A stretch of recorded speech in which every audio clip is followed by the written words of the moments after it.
जैसे हो वैसे ही रहना। कैटेगरी 2, शानदार है मौका, मार दो चौका। और कैटेगरी 3, मान ना मान, सबसे बड़ा नुकसान आप ही का है। Hello everyone, myself doctor Abhimanyu Kumawat and today I am going to talk about NEET which is going to be conducted on 13 सितंबर।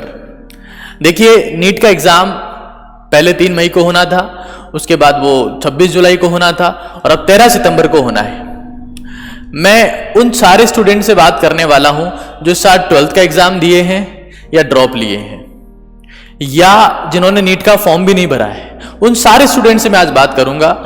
आप फोकस होकर इस वीडियो को देखिए कि हमने किस तरीके से अब आगे अपनी तैयारी के बारे में सोचना है। तो इस तैयारी के लिए हमने क्या किया है कि स्टूडेंट को 3 कैटेगरी में क्लासिफाई किया है। पहला कैटेगरी 1, दूसरा कैटेगरी 2 और तीसरा कैटेगरी 3। कैटेगरी 1 में वो सारे स्टूडेंट हैं जिनके लिए इस बात से कोई फर्क नहीं पड़ता कि नीट का एग्जाम कब होना है। मतलब वो 3 मई के लिए भी तैयार थे, वो 26 जुलाई के लिए भी तैयार थे और वो 13 सितंबर के लिए भी तैयार थे। चाहे एग्जाम मई में हो, चाहे एग्जाम जुलाई में हो, चाहे एग्जाम सितंबर में हो, उन्हें कोई फर्क नहीं पड़ता। They are every time ready. इसमें वही सारे स्टूडेंट हैं जिनका टेस्ट सीरीज में स्कोर, अगर वो जनरल कैटेगरी से बिलोंग करते हैं तो 550 से 650 के बीच में रहा है, और वो अगर रिजर्व कैटेगरी से बिलोंग करते हैं तो टेस्ट सीरीज में उन्होंने लगभग 400 सवा 400 के आसपास, 400 साढ़े 400 के आसपास वो लगातार स्कोर करते रहे हैं। उन स्टूडेंट्स को मैं कैटेगरी 1 में इंक्लूड कर रहा हूं। तो कैटेगरी 1 वाले स्टूडेंट्स के लिए सबसे इंपॉर्टेंट एडवाइस ये है कि जैसे हो वैसे रहना। आपने वो गाना सुना होगा, तुमसे बस यही कहना, जैसे हो वैसे रहना। तो आपके लिए सिर्फ बेसिक एडवाइस यही है कि जिस ट्रैक पर आप लोग तैयारी कर रहे थे, जो आपकी प्रिपरेशन थी, आप उसी के ऊपर पूरा फोकस रहिए। अब उसके लिए क्या करना पड़ेगा आपको, वो मैं एक बार आपको बता देता हूं। देखिए, सबसे पहली बात तो आपको कोई पार्ट टेस्ट सीरीज ज्वाइन नहीं करनी है। किसी भी फॉर्मेट में कोई ऐसी टेस्ट सीरीज ज्वाइन नहीं करें जिसमें आपके टेस्ट 2 चैप्टर या 3 चैप्टर से मिलाकर लिए जा रहे हैं। वो भी आपके लिए कोई काम की बात नहीं है। तो never join any part test series, first thing. Second thing is that कि आपको फुल सिलेबस टेस्ट सीरीज ही ज्वाइन करनी है। और इन्हीं कैटेगरी 1 के स्टूडेंट्स के लिए जो हमने एक टेस्ट सीरीज लॉन्च की है उसका नाम है नीट पंचामृत प्लस। नीट पंचामृत प्लस का जो सिलेबस है, आप चाहे उसके किसी भी टेस्ट का सिलेबस देखिए, उसके सिलेबस में अगर कोई सा टेस्ट होगा तो उसमें या तो 11वीं का सिलेबस पूरा आ रहा है या फिर 12वीं का सिलेबस पूरा आ रहा है। आइदर 11th इज कंप्लीट और आइदर 12th इज कंप्लीट। मतलब कुल मिला के बात यह है कि उसमें टेस्ट को पार्ट में नहीं रखा गया है, 11th के सिलेबस या 12th के सिलेबस में डिवाइड कर दिया गया है। तो नीट पंचामृत प्लस जो है वो स्पेसिफिकली उन्हीं स्टूडेंट्स के लिए बनाई गई है जो कैटेगरी 1 के स्टूडेंट हैं। दूसरी बात, दूसरी एडवाइस क्या है आप लोग के लिए, वो ये कि आप जो भी तैयारी करने वाले हैं, आप इस चीज को समझें कि अगर, क्योंकि बहुत बार ऐसा होता है जब भी हम लोग तैयारी करते हैं तो कहीं ना कहीं कोई टॉपिक ऐसे रह जाते हैं जो अपन उतना एफिशिएंटली तैयार नहीं कर पाते हैं, और वो मेनली लो वेटेज टॉपिक्स होते हैं। तो मैं आपसे ये कहूंगा, चाहे वो high input low weightage topics हो, चाहे लो इनपुट लो वेटेज टॉपिक्स हो, लो वेटेज टॉपिक्स को आप अच्छे से पढ़ें। किसी भी फॉर्मेट में कोई चीज ऐसी ना छोड़ें जिसकी वजह से आप अपनी मैक्सिमम परफॉर्मेंस से, जो आप मैक्सिमम परफॉर्मेंस दे सकते थे, उससे थोड़ा दूर रह जाए। आपका टारगेट ये था कि मुझे 680 मार्क्स चाहिए या मुझे 700 मार्क्स चाहिए, तो आपको समझना पड़ेगा कि लो वेटेज टॉपिक्स भी आपके लिए उतने इंपॉर्टेंट है जितने कि बाकी स्टूडेंट्स के लिए हाई वेटेज। तो अगर आपने, जैसे फिजिक्स में बहुत बार हम लोग फ्लूइड मैकेनिक्स ड्रॉप कर देते हैं, इलास्टिसिटी नहीं पढ़ते हैं या अर्थ मैग्नेटिज्म नहीं पढ़ते हैं, ऐसे केमिस्ट्री में भी कुछ एक टॉपिक्स होते हैं, ठीक है, मेटलर्जी हो गया हमारे पास में, मेथड्स ऑफ प्यूरिफिकेशन हो गए, बायोलॉजी में भी कुछ चीजें ऐसी है। तो आप कोई सा भी टॉपिक ऐसा ना छोड़ें जिसकी वजह से आपका स्कोर या आपका जो पोटेंशियल है या जो आपका टैलेंट है वो पूरी तरीके से जस्टिफाई ना हो पाए।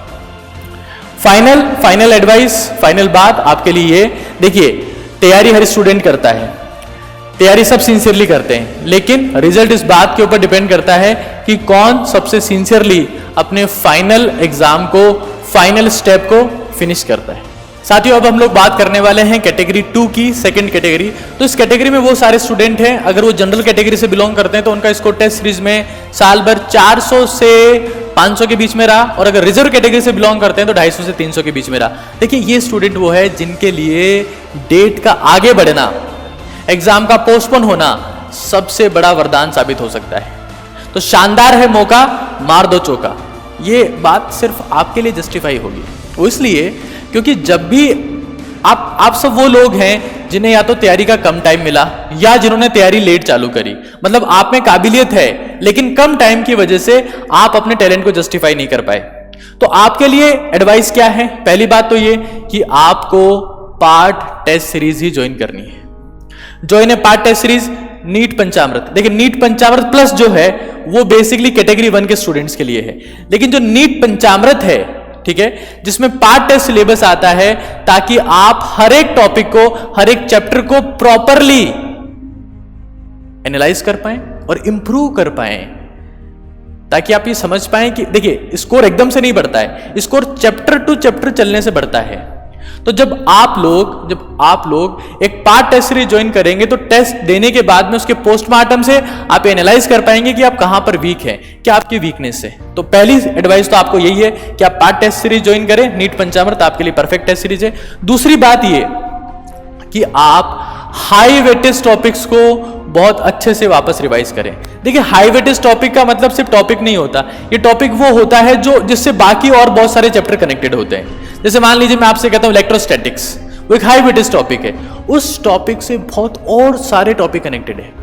ऐसे अगर मैं बात करता हूं केमिकल बॉन्डिंग की, तो केमिकल बॉन्डिंग वो टॉपिक है जिससे बहुत सारे चैप्टर कनेक्टेड है। तो आपको फिर से क्या करना पड़ेगा, you have to focus and revise the high weightage topics. ठीक है, ये दो बातें आप पार्ट टेस्ट सीरीज ज्वाइन करें, आप हाई वेटेज टॉपिक्स के ऊपर फोकस करें, और तीसरी बात क्या, प्रॉपरली आप रिवाइज करें। आप रिवाइज उन टॉपिक्स को जरूर से करें जो आपने साल भर अच्छे से पढ़े हैं। आपको अपनी स्ट्रेंथ के ऊपर काम करना है। जो साल भर आपने टॉपिक पढ़े हैं उनको बार बार आप रिवाइज करें।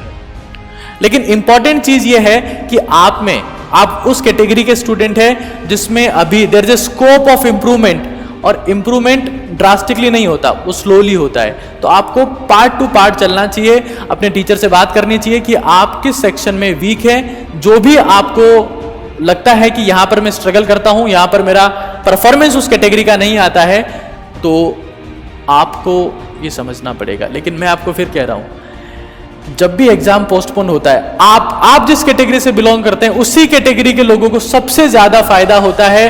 तो इस बार शानदार है मौका, मार दो चौका। साथियों, अब फाइनली इस वीडियो का जो लास्ट सेक्शन है वो है कैटेगरी 3 स्टूडेंट। देखिए कैटेगरी 3 स्टूडेंट वो लोग हैं जिन्होंने बोर्ड को बहुत सीरियसली कंसिडर किया, board was their main priority, and they were trying for the NEET as a trial mode, क्या ट्राई करके देख लेते हैं। तो मैं कह रहा हूं, मान ना मान, सबसे बड़ा नुकसान इसी कैटेगरी के स्टूडेंट को है। वो इसलिए क्योंकि ना तो एग्जाम आपके पास में पोस्टपोन हुआ, तो ये लोग ना तो तैयारी कर पा रहे हैं, ना इनके पास में कोई स्पेसिफिक डेट आ पा रही है। तो एट द एंड पोस्टपोन होने से क्या हो रहा है, इन लोगों को जो आपके पास में थर्ड कैटेगरी है, इस थर्ड कैटेगरी के स्टूडेंट को नीट 21 के लिए मिलने वाला टाइम कम होता जा रहा है। सबसे बड़े नुकसान में अगर कोई कैटेगरी है वो तो ये है। ये वो लोग हैं जो बोर्ड के लिए सीरियस थे, नीट इनका प्लान इस साल का नहीं था, ये 21 को प्लान कर रहे थे, लेकिन इस बार ट्रायल के तौर पर देना चाह रहे थे। ये स्टूडेंट को मैं स्ट्रॉन्ग एडवाइस देना चाहूंगा कि आप बाकी सब चीजें भूल जाएं और जल्द से जल्द